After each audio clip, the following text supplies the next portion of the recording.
Support for this show, Politics Done Right, comes from politicsdoneright.com, publishers of How to Make America Utopia, Take Away the Economy from Those Who Rigged It, As I See It, Class Warfare, The Only Resort to Right-Wing Doom, It's Worth It, How to Talk to Your Right-Wing Relatives, Friends, and Neighbors, and other books written by Egberto Willis.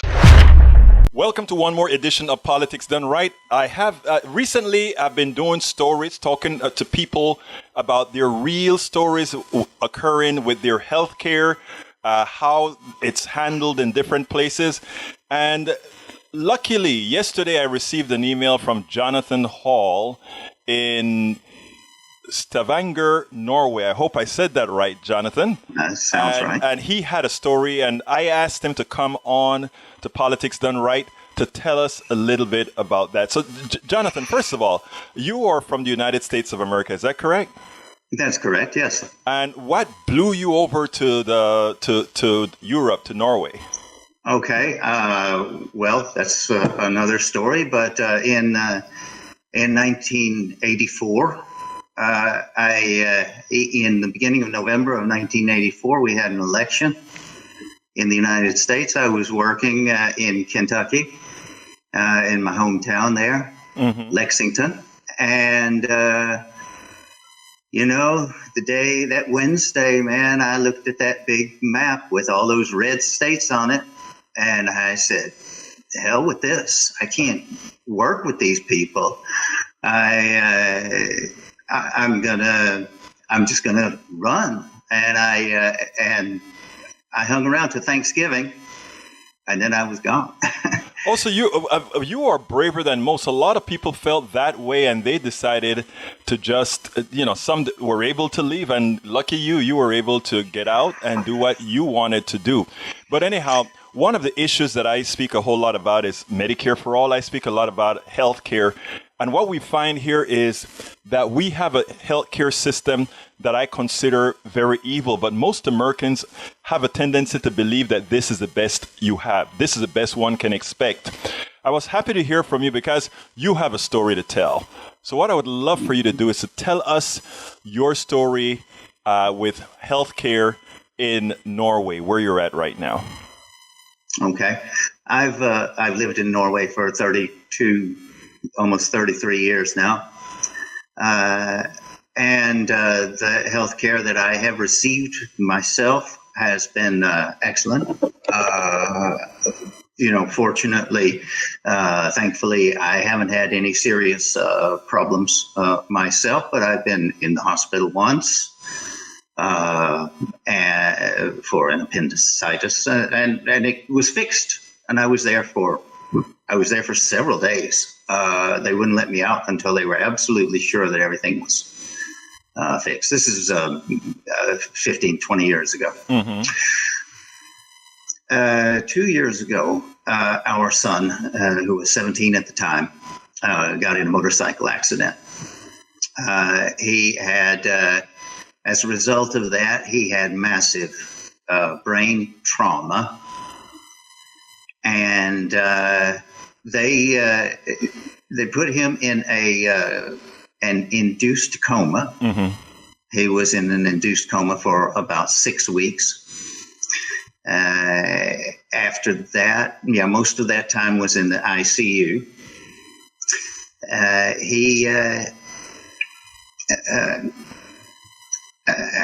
Then after that, there were several weeks when he was recovering before that he was actually starting to get a few words, starting to talk again, and learn how to talk, learn how to walk.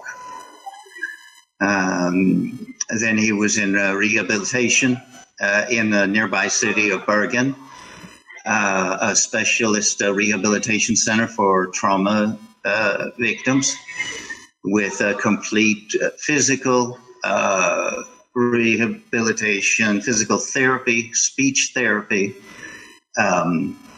manual therapy, with just a whole team of specialists looking after him. Wonderful people, amazing health professionals doing all this work around him pretty much 24 hours a day. The point, I guess, is that this was free. We didn't pay anything for any of this. And I don't know how to get that reality across to you, to your viewers. I can't put it any more simply than that. And one thing is even more important than that is that it was simple. There was nobody to deal with except for health professionals. They looked at the patient. When you go to a doctor here, well, as I said in my email earlier, I didn't have to sign my name until several weeks after this was all over, when I was applying for a reimbursement for some travel expenses. Then they wanted me to fill out some forms. So let me ask you this. Here it is that your son got taken care of free of charge. Well, we know it's not really free of charge. Everybody pays into the system because you pay taxes, but that is how it's done. So what you're telling me now is you even got reimbursed for the travel that you had to do to take care of your son. Right, back and forth to the hospital and the rehabilitation center, several trips, both me and his mother. Sure, nothing's free. Everybody knows that. I'm not going to try to fool you or put out some kind of utopian bull thing. Of course, we pay taxes. They're moderate. It costs. Life is expensive, but I get back to this, and we could go into the details about the taxes and stuff here. I compared it with people I've talked to in the United States, and they said, "Oh, well, that's not too bad." Because you know what is amazing, Jonathan, is a lot of people don't realize if you have to have insurance, right? Because you want to make sure you're taken care of, and your insurance is costing you $15,000 a year, which is pretty inexpensive here in the United States. That is effectively another $15,000 a year tax you're paying anyway. Right. The only difference is that it's going to a whole lot of rich fat cats who who skim that to make a few people profits. You don't have that in Norway. Right. Like I was saying, when you deal with a health professional here, the guy looks you in the eye and he says, "Okay, I have some bad news for you. This is a medical crisis that is going to change your life in drastic ways." Or he looks at you. He looks you in the eye and he says, "This is a problem. This is an appendicitis. We can fix this. We've done it 1,000 times. You're going to be in the hospital a few days." But what he doesn't do is he doesn't say, "Here's all these forms to fill out. Who is your insurer? Who is your provider? Who is are we approved by your insurance company? Who's paying for this?" It's just not there. And that's the beauty of the system. Not how much it costs. It's cheaper. As I put in my mail, I looked up these figures. 17.8% of the United States GDP is used on health care. In Norway, it's 10.4%. You know what is interesting? Before you said that, Jonathan, what I'd like folks to understand, because I am an engineer by training before I turned political activist, and all I believe in are numbers. And the interesting thing is the difference in those numbers, because you have to admit, let's say people in Norway and America, they are, of similar health. Of course, Norway probably healthier because better healthcare. But that differential that you see in GDP is exactly the amount of money you could calculate is extracted to enrich the few that controls the medical industrial complex. It's amazing. Yeah. What do they do to deserve all of these profits? Right. I don't know. So that's our situation here. It's been like this since 1910, I think. Mm-hmm. Right. It's just a matter, of course, that your health care is part of what you pay for when you make this contract with society. That I'm going to go to work, pay taxes. And when I go to the doctor, when my neighbor goes to the doctor, even if I'm healthy all my life, when my neighbor goes to the doctor, I can go over to him and take him a box of candy and say, get well soon. I don't have to worry about him losing his house. It's what I think you mentioned that Michael Moore was over there and the system was so good. He didn't put it into his film Sicko because he think it would be unbelievable. Many people wouldn't believe that a system could be created that is that good. I saw this somewhere, and I haven't had a chance to look it up again. I think you'd probably find it on YouTube. He did an extra report from Norway as a kind of addendum or appendix to Sicko. Mm-hmm. So it's whatever. It's a 5-minute report that didn't go into the film. Mm-hmm. So yeah, the system here is more streamlined and cheaper and easier than in a lot of countries. Now, did your son have to wait in a waiting room at all when he had that emergency? No, it was right into. He was way out in the wilderness. We live in some of the most beautiful scenic country in the world. It's just amazing. And he was out in a place where it's kind of hard to get to. So they took him from the top of this road. They took him in an ambulance to a nearby village where he was transported by helicopter to the hospital. And how much did the helicopter cost you? What? That's my point. I was being funny because over here, when they live flight you, you're talking about $8,000 to $10,000. Right. I don't know how you deal with it. I honestly don't. I was fairly young when I moved. I was pretty much just out of school, and I'd been working for a couple of years, but I hadn't really started on an adult life. I hadn't been dealing with all of these real problems that you all do. But when I talk to somebody there who has gone through some of this, and they start talking about co-pays and providers and terms that I don't know anything about, I'm just like, you want to go to a doctor and you want to look them in the eye and say, what's wrong with me? What's wrong with my body? What is this that's affecting my family?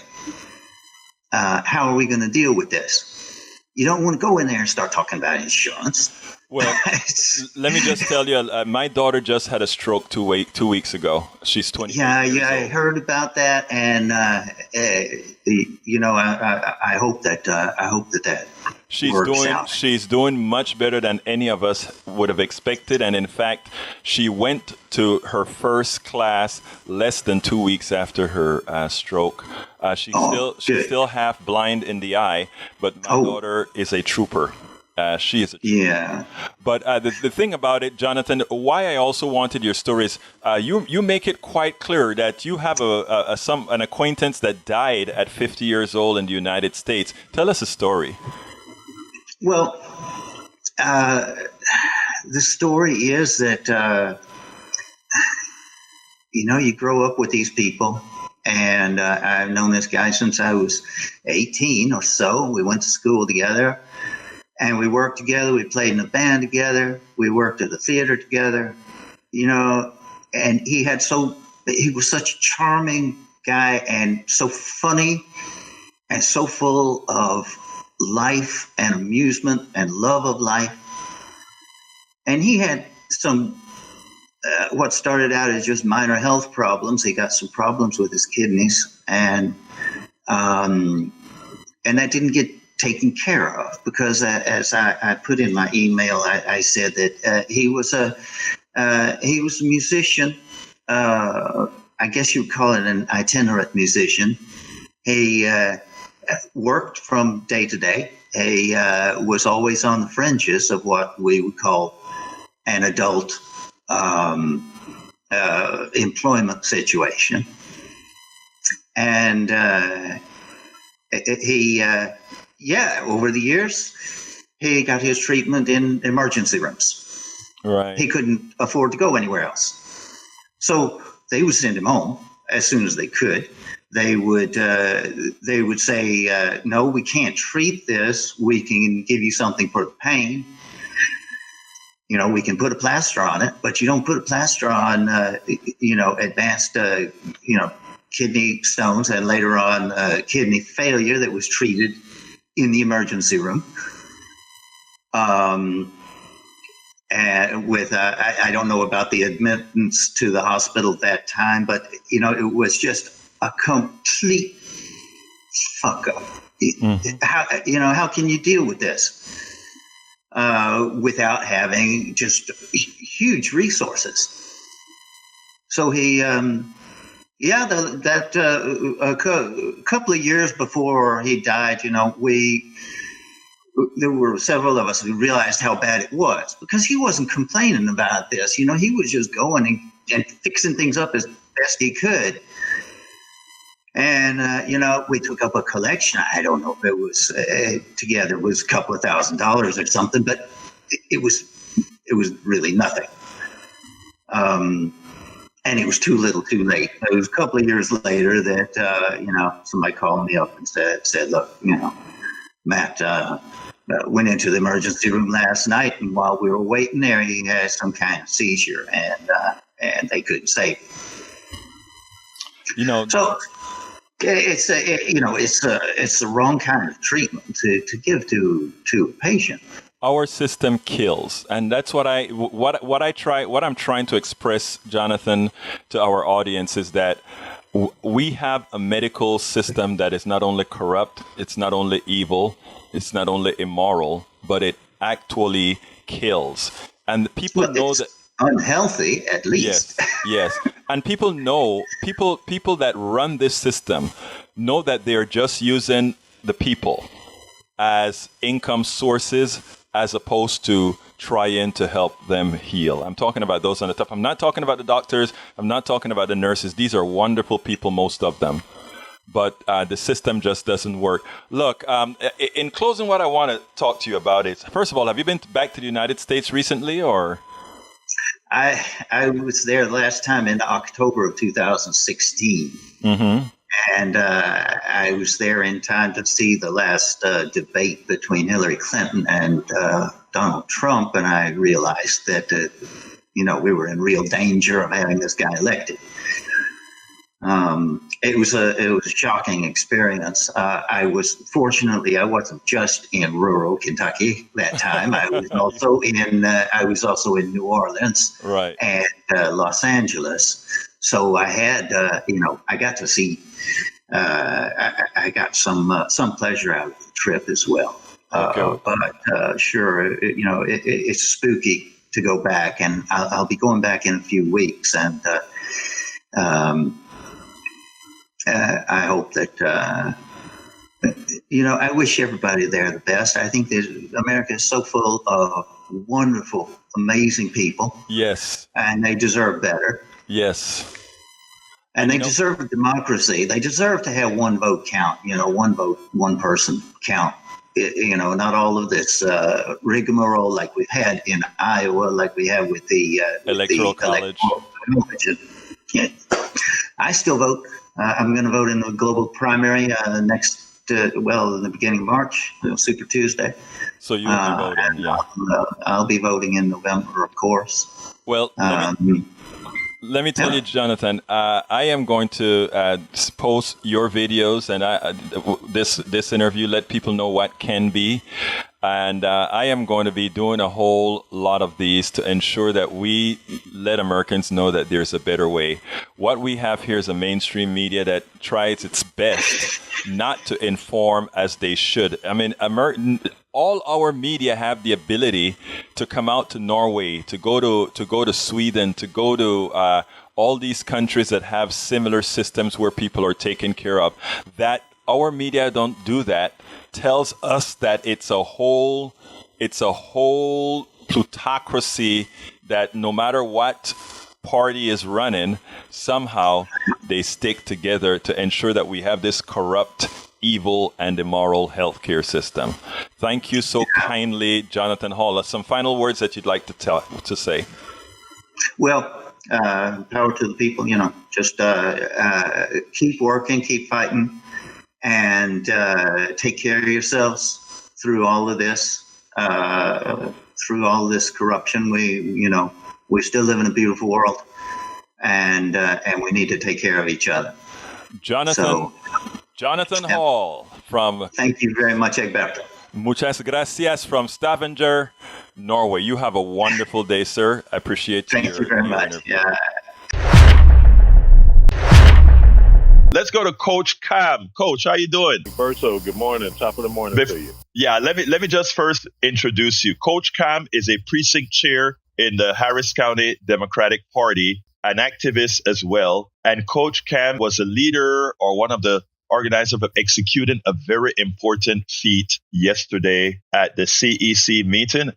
Coach, I wanted to actually get you on camera there, but I had to bail out of there because I had other commitments. But thank you for calling in. Tell us what happened yesterday at the Houston Democratic Party County Executive Committee meeting. Yeah, so it was a bit of a build-up over 8 or 9 months, but last night, overwhelmingly, a vote of 186 to 80, we aligned as a party. We decided to come together as a party and send Mayor Whitmire a very clear message that he will not be able to seek our endorsement for the upcoming race or any races that he may seek moving forward. Tell us why it is that you organized that movement. What was his, como se dice, delito? What was his crime, if you will? Yeah, I'd like to address that. And by the way, I've heard a few talking points or critiques I think it makes sense to address as well. We gave this speech yesterday. You have 2 minutes to make your points, and you're kind of, rambling them out, and you really can't unpack some of these points. The first thing I'll say is, again, as a coach, you never want to kick anybody off your team, right? Like every player you have on your team, you have them there because you think they're an asset and they're going to make you better. So, to have a person on the team that's a mayor, you definitely want that person on your team, right? So I'm saying that to say the actions that the mayor took were so egregious that it was clear that the team would be better removing that person from the team and uniting and working without that person. So folks who disagree on the mayor's policies, on the mayor's ideology, that disagree with the rainbows being torn up and some of the stuff with the streets, the budget. My goodness, a lot of folks disagree with the cooperation with HPD, with ICE. Those are things that obviously a lot of us really, really disagree with. But what made it untenable for him to remain on the team was he betrayed the team. There's really only one thing you can do. There's a whole bunch, people talk about what's a good Democrat, what's a bad Democrat. It's really hard to pin down the definition of a good Democrat, right? But it's very easy to pin down the definition of a bad Democrat. A bad Democrat's actions to undermine and weaken the party. At the top of the year, Mayor Whitmire hosted and fundraised for Republican congressional elected in Congressional 2, Dan Crenshaw. And that itself became a non-starter and a disqualifier. So that was the basis of this action. Now, it's amazing because some people just said, he has to work with Dan Crenshaw. That is ridiculous. Dan Crenshaw is not a friend of the middle class. Dan Crenshaw is not a friend of the poor. If you take a look at the policies that he supports, including his affiliation with MAGA has done, any politician who associates with self, albeit and especially with funding, can't tell you how proud one has to be that this vote wasn't even close as far as saying you are not one of us. This vote was not close, but I think it was a vote that's necessary because I wrote an article last night and I mentioned your name as being one of the leaders that actually got something done. Because too often, Cam, one allows what I call posers that don't have your interest just because they have a label on them to simply support them. And what you guys said was, hell no. And you didn't say hell no by a little. 70% of the precinct chairs. 70% of the precinct chairs says we have no use for you. And that was a great job that you did. Appreciate that so much. And I think that while we're speaking of this was a team win. And I appreciate the fact that you continue to say we, right? Because this was a ton of activists, a ton of precinct chairs, and folks working their tails off to the bone. Not a single dollar was raised or earned or put out. This wasn't paid support, paid staff, as much as heavy of a lift as it was. Some resources, I'm sure, would have been appreciated and needed for the amount of work that folks put in. This was $0, 0 pennies up against a $10 million war chest. So this actually was a grassroots, a grass tops movement versus money. What I liked as well is, I spoke to a few people who signed the letter supporting the mayor. And above and beyond showing my disappointment with them, and, many of these are friends, above and beyond showing the disappointment, I did, however, there are a lot of good people that had their name on that list. It shows you how the only way to break the machine is doing it at the grassroots, the way you did it. I saw some of the major leaders. They made sure to keep their name off. Like I said, I understand the political pressure that many were under. But again, you showed that grassroots movement works. But more importantly, before March primaries in Texas, all of those who don't follow the values, the orthodoxy that believe in people, the orthodoxy that goes ahead and say people first, they need to be out before those primaries in order to ensure the primaries elect people of values. Thank you very much, Coach. And give me a last word before we move on. Yeah, in closing, I'd say people have enjoyed dancing on the graves of Democrats all year. The brand is in the tank. People don't know what we stand for. That may be true in other places. I can't speak on that. I live in Texas. I live in Harris County. I can speak on the Democratic Party being well and alive here. We're fired up. We just had a fantastic win over the weekend at City Council, and we've got about 90 days until we begin to kick tail again. So these primaries are here, guys. Primaries are all about competition. It's a friendly pregame match before the championship in November. So for those who are risk averse and afraid of competing, roll your sleeves up, because we've got to get a little better so we can go win in November. Thank you very much for your good work, Coach. And you keep it up, and you have the support of a hell of a lot of people. All right, brother? Hey, team effort, guys. Appreciate the opportunity. Thanks. Take care. Bye-bye. All of our country's problems, from polarization to ignorance on domestic and international issues to a complete misunderstanding of our economic and healthcare systems, are a direct result of a derelict mainstream media that too often bend over backwards to support corporate or bought politicians' wants as opposed to the people's needs for real information to make their lives better. Independent media is the only solution to inform truthfully and factually. Why? Because our loyalties are to you, the ones who fund us with small dollar contributions and subscriptions. Please consider supporting our independent media platforms by subscribing to our Egberto Off the Record newsletter at politicsdoneright.com/newsletter. Again, that is politicsdoneright.com/newsletter. It's an investment that pays incalculable dividends. Welcome to another edition of Politics Done Right. My name is Egberto Willies, your host. Today, I am honored to have somebody special. We've been talking about in every district, we need to run competent people ready to hold the bull by the horns and win.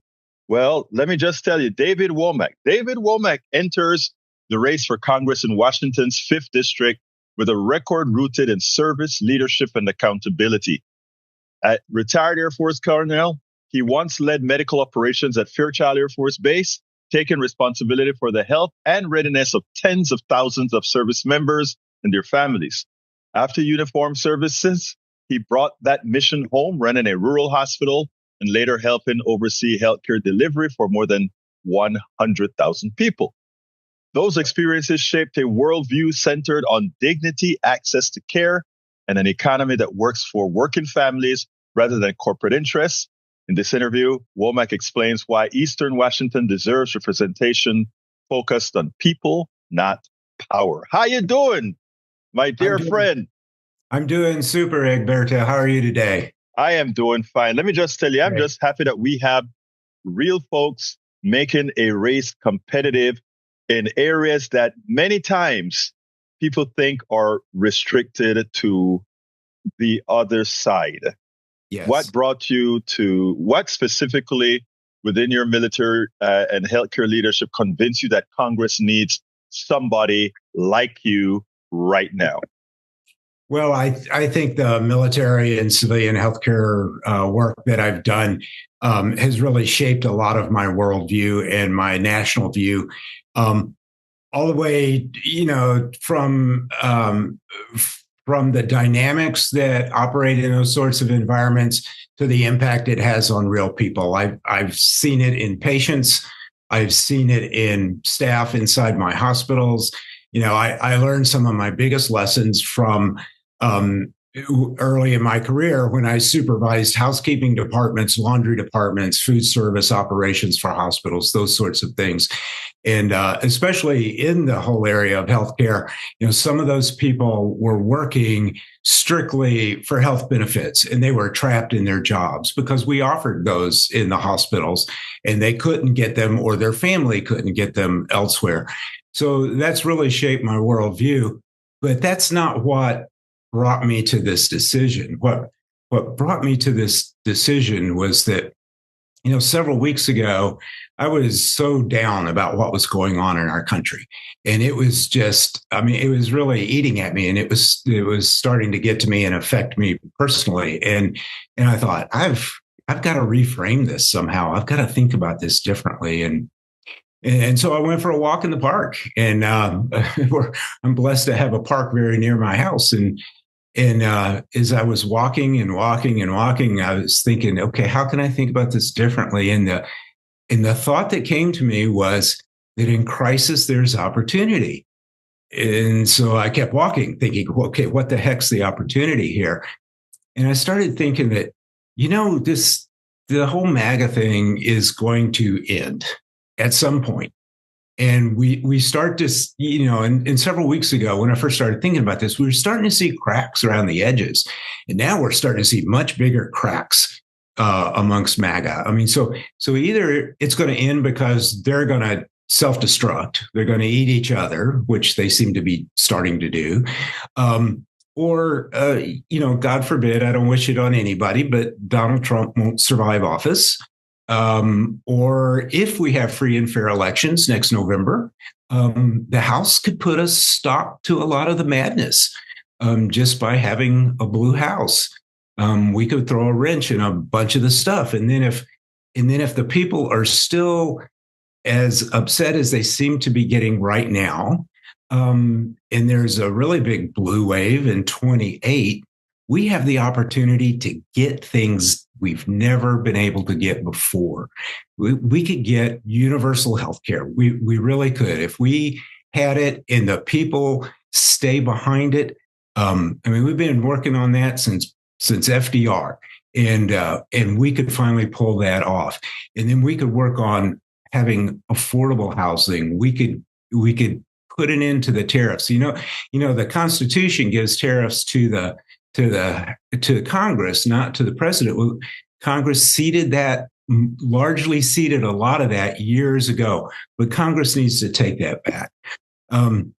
So I started to have hope in the future and think, okay, this is really cool. And then that was a Saturday morning where I was starting to think this way. And then Sunday evening we went to dinner at our neighbor's house, and we got around to talking about the state of the nation and everything. And I started explaining some of these thoughts I had, and like a bad husband, I hadn't told my wife about these these budding thoughts, and she sat there and she listened. And then the next morning she got up and she looked at me and she said, "So are you ready to run?"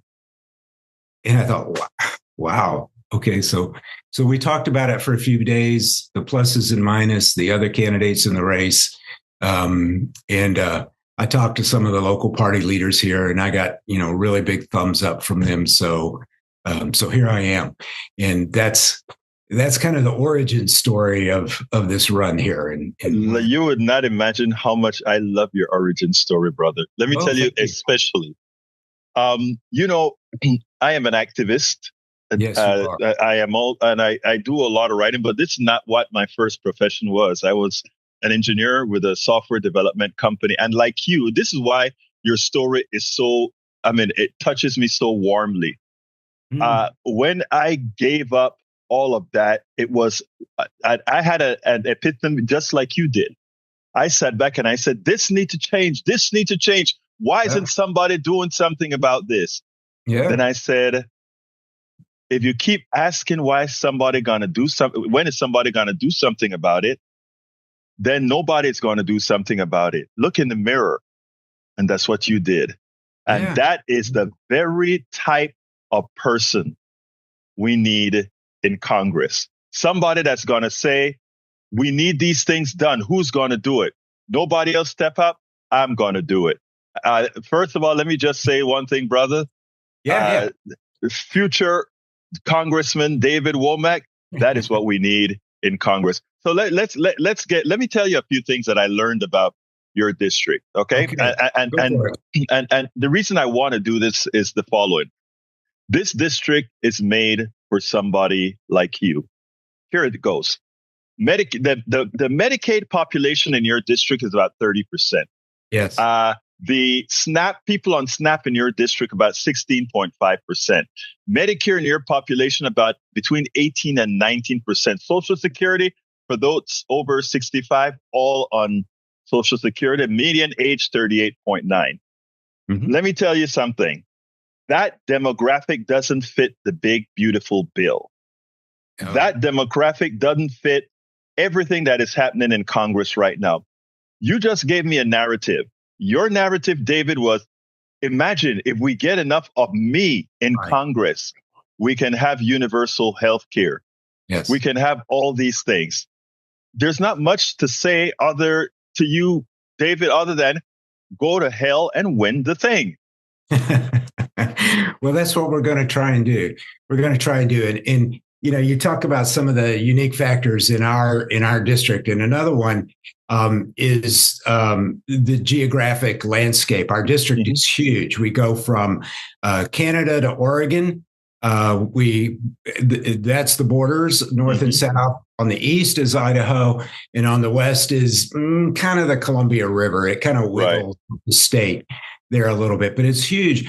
But it's largely rural. And it's made up of lots of small communities that depend on farming, some on ranching, and up north, they depend on timber. And I will tell you that this administration's actions in our current representatives' inability to stand up with an independent mind and do what's best for the constituents is really, really harming the farmers. The tariffs that this administration put in, it was an immediate hit to our wheat farmers. We grow lots and lots of the world's wheat right here, but they import their fertilizer from Canada. So that was just like an immediate jump in their costs of inputs. And now, that it's been going on for a few months, they're starting to see increases in costs for machinery and parts, which even small family farms have big combines, big pieces of equipment, and that's starting to hit them like crazy. And then, the farmers struggle with the issue of immigration because they depend on a lot of labor from immigrants in our area. And these are often people who they've worked with for years and treat these people like family. And they see the fear in their adopted family members' eyes of what's going on with immigration. So although farmers traditionally vote red, the farm families I've talked to, and I've talked to several around the district in the last few weeks, their response ranges from, I'm not real happy with my boy Trump, to I am spitting mad, as one of them told me. So I think we have a real opportunity if we focus on those issues and not the labels of the party, that we can we can get some votes that we've traditionally not been able to get. And so in all of my campaign materials, I do not identify myself as a Democrat, not because I'm afraid of it or ashamed of it or anything like that. I'll happily tell anybody who asks, but I want to talk about the issues and then let them decide without the labels of what's best for them. Given the history of your district, I think that is a wise move. I mean, people would realize what's in the heart and what's going to make. And you mentioned about the amount of farmers that are out there. The Affordable Care Act, many of them don't know that they are actually on Obamacare, but many of them are because it's given another name. Luckily, however, Washington is one of the states that took the Medicaid expansion to the Affordable Care Act. So many of these farmers would qualify, depending on the crop yield they had that particular year. They would qualify for some of these subsidies, etc. And in the long run, if you are elected, they will be okay because you will be one vote to support them.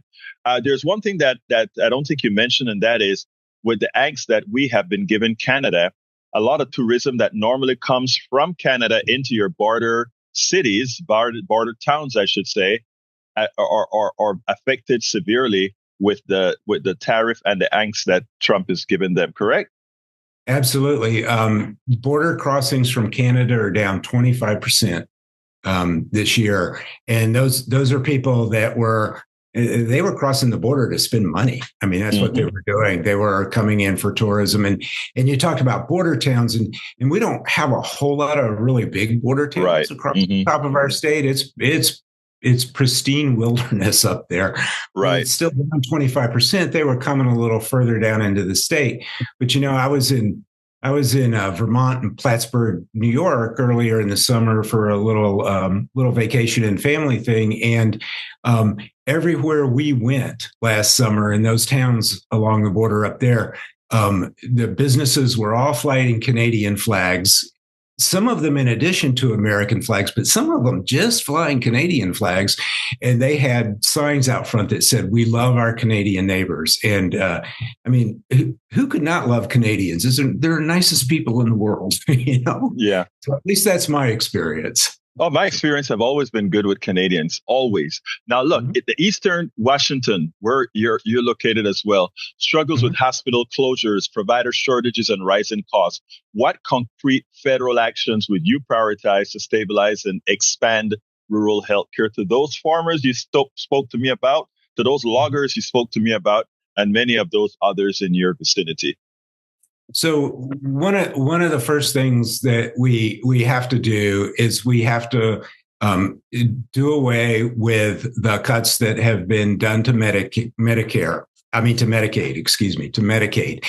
and stabilize that, and then work on the restore the subsidies to the Affordable Care Act. Just like you said, that's the immediate short-term plan that we have to do, because all those hospitals out there are nervous. The people are nervous as well. My neighbors, she gets her health care off the Affordable Care Act. She paid $8,500 for her plan this year. She got her bill this week. It is $20,000 for next year. For the exact same plan, exact same benefits. So that's the short-term thing we have to do. And then in the long term is universal health care. And yes, that's complicated. Yes, that's a big change from the way American healthcare has been done. But American healthcare, let me tell you, I've lived this system. I know it. It is Band-Aid on top of Band-Aid on top of Band-Aid. And it's time to rip those Band-Aids off and have a rational national healthcare policy. And that's universal healthcare. And then there's a lot of other things we can do as well. We can reform our visa programs for doctors and nurses and professionals who are already trained or who are being trained. This country has a history of nursing shortage, and we've solved it in the past by bringing in bright students from overseas and putting them through nursing school and giving them stipends to live on while they're there. We did that in the 60s and 70s, and it largely helped solve our nursing shortage. another reason that we have a nursing shortage is because of the pipeline for nurses, nursing schools. They're small, and they have a limited number of enrollment, and it's competitive to get in, which is great. It's competitive to get in because you get generally highly qualified people coming out, but that door needs to be wider. We can support nursing education. We can support more medical education for the allied health professionals as well. So doing the visa piece of that as well, making sure that people, foreign graduates who do come into the country, serve in medically underserved areas, which is a large part of this district as well. And then to help stabilize the hospital on top of the manpower piece of it, most hospitals in a rural area are something called a critical access hospital. And that's a special designation by the federal government that a hospital applies for. And when they get that designation, they sign up for some requirements. But what they get is reimbursed for their cost. They fill out a detailed cost report every year. They get reimbursed for their cost plus 1%. Medicare cost and Medicaid cost plus 1%. Well, you tell me a business that can survive and thrive on a 1% profit margin. In this area, the typical rural hospital, 70% of their population is either Medicare or Medicaid. Mm-hmm. So that means the only profit they might have, the only retained earnings they may have, comes from 30% of their population who's on commercial insurance. Right. So you can't give your staff raises. So guess what? Nobody wants to work in these little hospitals. You can't keep them up with the cost of living, and you can't invest in the future with new equipment. So pretty straightforward fix would be, let's make that reasonable. Make it 103, 104%. I mean, that make a huge difference to these hospitals out here and stabilize them. And it would be a saving. It would be a saving because these people, as opposed to having to travel to the major cities or anything, they can get care locally, and it saves the system altogether. Now, I like what you had to say with regards to making sure you expand the availability of training doctors and nurses here in America with Americans, and where there's a stopgap measure that's needed, where there's already ready-made nurses that can come in, et cetera, and work in these rural areas. They are there, because I think that is so important. My daughter was in medicine before she got a couple of strokes.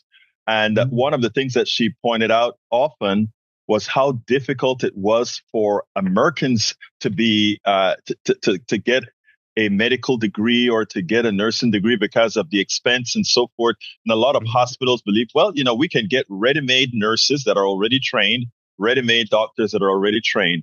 That part that you put in there that says we open the door to train more, we make it more affordable to train more, I think is so important.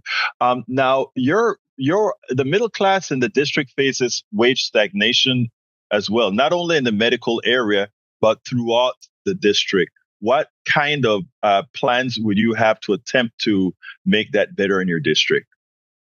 So one of the fastest, most effective ways we can address that is to raise the federal minimum wage. There you go. Here in Washington, we're blessed that our state legislature has seen to have a minimum wage that's higher than the national one, but it's still not enough. I mean, we need to have a path. I'm not sure exactly where the right number is, but I'm thinking it's north of $20 an hour. Mm-hmm. Where people can have, where they can afford an apartment. It's right now in our area, a one bedroom apartment is $18 dollars a month, maybe $2,000. What town is that, or what city is that? That's just a little Walla Walla. And, wow. Yeah, it is, and it's worse in Spokane, where it's an urban area. So when you look at somebody making a minimum wage, You can't. you can't, and this in the Starbucks workers are probably a pretty good example of this. Starbucks used to be a really great company to work for. They've been through like 4 CEOs in the last 4 years. And 4 years ago, they negotiated a union contract, and they still don't have one because they've come to an impasse. Starbucks is refusing to put any kind of wage concessions in, any kind of wage. They traditionally paid very well, but the last several years, their raises have been well below the rate of inflation, and they're at risk of losing. I won't call it a living wage, but it was more near a living wage than many other places. Right. So that's the biggest one that we could just do right off the bat. And then the rest is, I think the rest is a lot of economic development. That just doesn't happen very much out in rural areas. There's not a lot of coordination amongst some of the government agencies that are charged with this. And we can build on the advantages we have. The people that do move into this district, and there's a fair number of them, and frankly, it's a lot of retirees that move into this district because they're looking for quality of life. I mean, we have a wonderful outdoor life here in the Pacific Northwest, and people respond to that when they have a choice to move into the area. But we need to be able to draw working families into this area as well. We need to have those schools, those affordable places to live, jobs for them to work in. When I was working in healthcare and doing a fair amount of physician recruiting, one of the biggest stumbles we had was physicians would be all fired up about coming to work in our hospital and in living in our town, and they'd say, "Well, what sort of opportunities do you have for my spouse?" And it was kind of like, that's one problem. Yeah. Well, now, as a retired Air Force colonel, how do you separate genuine national security needs from defense spending that enriches contractors while neglecting veterans and service families? I mean, the contractors are always well funded. Veterans, not so much. Yeah, that's an issue. And the military does depend a lot on federal contractors, and I don't want to bash federal contractors and say that they're all bad, but they're it's one of the easiest problem. It's one of the easiest ways to solve a problem for the military. The officers are sitting around thinking, okay, how do we solve this problem? And it's, well, let's hire a contractor. That just needs to be really well thought out. And maybe there could be some sort of more congressional oversight over contracts over a certain amount. Maybe that would be a good way to go on something like that. So, yeah. Well, look, let me tell you, I think we've covered quite a few areas, and that we're coming up on time now. So what I always end my interviews with, what should I have asked you that I didn't? And in this section, for all the things that you want to say that I didn't ask, please go for it.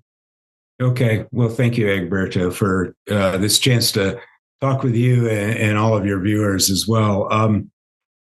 You should have asked me about my values. So I think that's something that's really missing in Congress right now, is people with values and knowing what they stand for. And I don't hear politicians talking about that very much. And I will tell you that my values are integrity, service, and excellence. And my parents taught me to always act with integrity.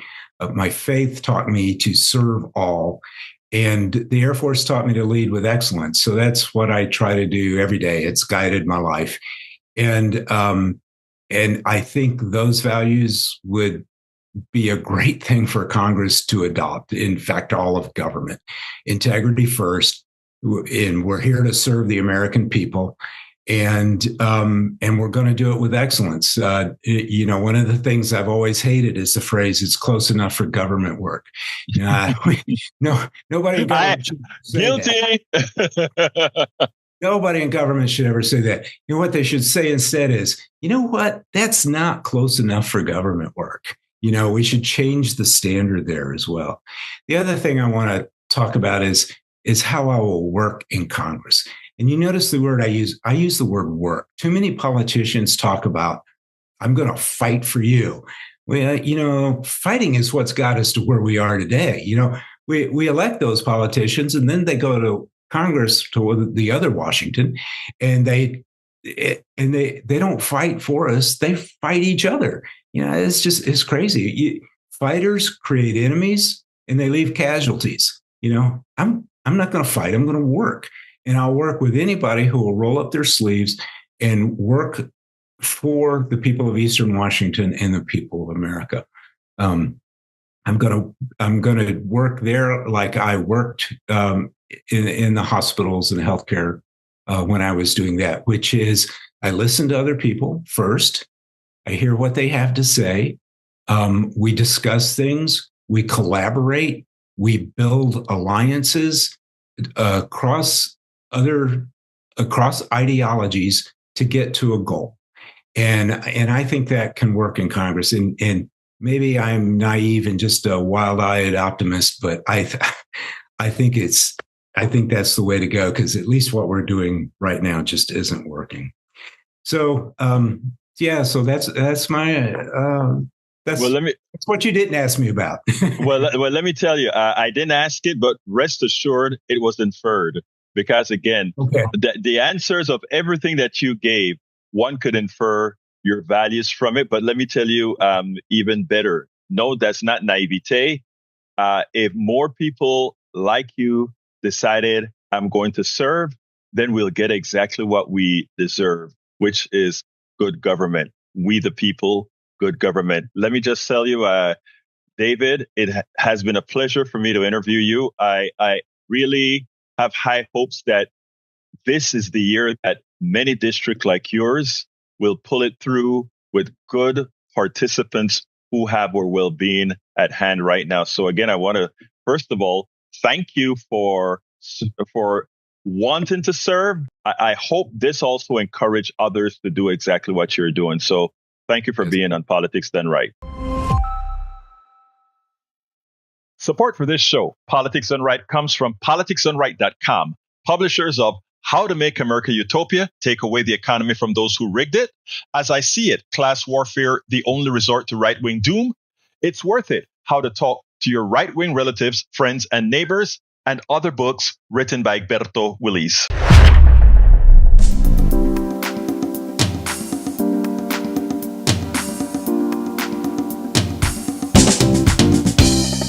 Welcome to